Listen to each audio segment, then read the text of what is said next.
रूस यूक्रेन युद्ध को लेकर लगातार चर्चाओं का दौर जारी है। अमेरिका इस युद्ध को रुकवाने के दावे कर रहा है, तो डोनाल्ड ट्रंप के रूस के तरफ बढ़ते झुकाव को देखते हुए यूक्रेन भी तल्ख तेवर दिखा रहा है। और अब इस युद्ध को रोकने के लिए यूएन में प्रस्ताव पेश किया गया, जिसमें पहली बार अमेरिका ने अपना स्टैंड बदल लिया, जिस पर सब चौंक गए। तो क्या अब रुक जाएगी 3 साल से चल रही ये जंग?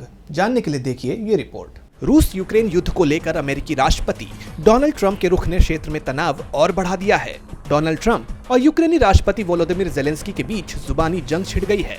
इस बीच यूक्रेन ने यूएन में युद्ध को रोकने के लिए प्रस्ताव पेश किया है। ज़ेलेंस्की ने इस प्रस्ताव में 3 प्रमुख मांगे रखी हैं।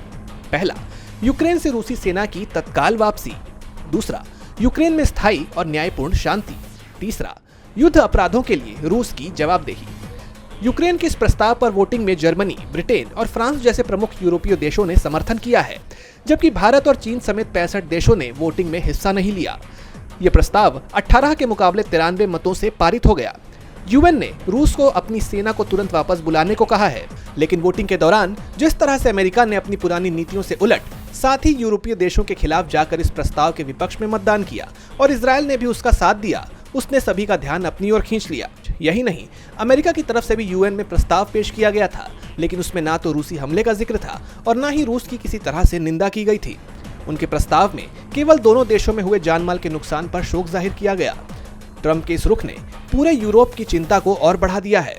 जर्मनी में आम चुनावों में जीत हासिल करने वाले फ्रेडरिक मर्ज ने तो यहाँ तक कह दिया कि यह यूरोप के लिए कयामत का वक्त है। इसके साथ ही उन्होंने अमेरिका को चेतावनी भी दी कि जिस तरह से अमेरिका अपने सहयोगियों को दूर कर रहा है, जो लोग अमेरिका फर्स्ट को तवज्जो देते हैं, वो असल में अमेरिका अलोन के रास्ते पर चल रहे हैं।